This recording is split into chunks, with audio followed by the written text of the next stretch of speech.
August থেকে অন্নপূর্ণা ভান্ডারের টাকা ঢুকবে অ্যাকাউন্টে, নবান্নে ঘোষণা করলেন মুখ্যমন্ত্রী। আর কি বললেন শুনুন। জুন মাস থেকে 31শে জুলাই পর্যন্ত ফর্মে অনলাইন অফলাইনে আবেদন নেওয়া হয়েছে। অফলাইনে যাদের আবেদন নেওয়া হয়েছে তাদেরকে পোর্টালে আপলোড করার কাজ হচ্ছে। 2,16,00,000 মোট আবেদন করেছেন। এই আবেদনকারীদের প্রত্যেকটা ভেরিফিকেশন করার কাজ চলছে। ভেরিফিকেশন প্রায় শেষ পর্যায়ে এসে গেছে। 17ই আগস্ট থেকে 10ই জুলাই পর্যন্ত যারা আবেদন করেছেন তাদের ভেরিফিকেশন কমপ্লিট করা যাবে, মানে 10 তারিখ পর্যন্ত এই মাসের। 11 থেকে 31শে জুলাই ভেরিফিকেশনের জন্য আরও সময় লাগবে, কিন্তু আমরা এই মাসের 17ই আগস্ট থেকে আমরা 3,000 টাকা করে ভেরিফাইড লোকেদেরকে, মহিলাদেরকে অ্যাকাউন্টে পাঠাবো। সরকারি টাকা নিয়ম মেনে দেওয়া হবে, বিজেপির সংকল্পপত্র মেনে দেওয়া হবে।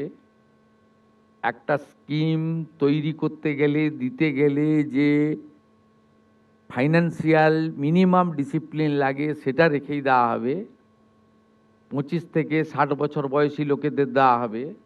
আর এটা কেবলমাত্র এই মাসে হয়ে যাবে। পরের মাসে থেকে বিজেপি সরকার যতদিন থাকবে প্রত্যেক মাসে দ্বিতীয় সপ্তাহে টাকা ট্রান্সফার হয়ে যাবে।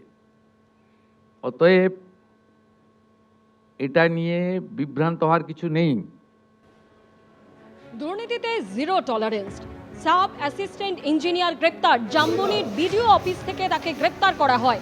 রাজ্য পুলিশের গুন্ডা দমন শাখার হাতে গ্রেপ্তার এই সাব অ্যাসিস্ট্যান্ট ইঞ্জিনিয়ার। আরও বিস্তারিত জানতে আমাদের প্রতিনিধি আবির দত্ত আমাদের সঙ্গে রয়েছেন। আবির, জাম্বনির বিডিও অফিস থেকে এই সাব অ্যাসিস্ট্যান্ট ইঞ্জিনিয়ারকে গ্রেপ্তার করেছে রাজ্য পুলিশের দুর্নীতি দমন শাখা।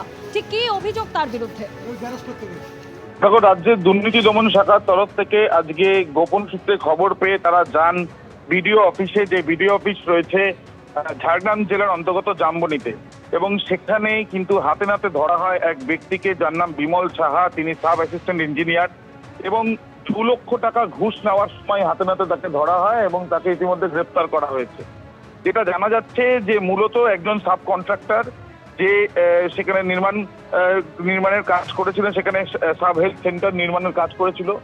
আর যে বিলগুলো, যে পেন্ডিং বিল, সেই বিল পাওয়ার জন্য বা সেই বিষয়ের জন্য ক্লিয়ার করার জন্য তার কাছ থেকে 2 লক্ষ টাকা কিন্তু ঘুষ নেওয়া হচ্ছিল। এবং সেই সময় সেখানে উপস্থিত ছিলেন এসিবির অফিসাররা। তারা হাতে নাতে ধরে ফেলেন এই সরকারি চাকুরে সাব অ্যাসিস্ট্যান্ট ইঞ্জিনিয়ার বিমল সাহাকে।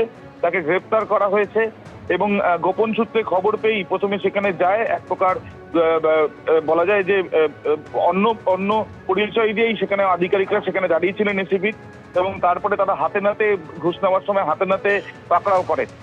প্রসঙ্গত তোমায় জানাই যে এসিবির তরফ থেকে এর আগেই কিন্তু তাদের কিছু ফোন নাম্বার দিয়ে তারা কিন্তু পরিষ্কার যেটা জানান যে কোনো জায়গাতে সরকারি চাকুরেরা কোনো ঘুষ চাইলে বা ঘুষ নিলে সেই ক্ষেত্রে এসিবিকে জানানোর জন্য।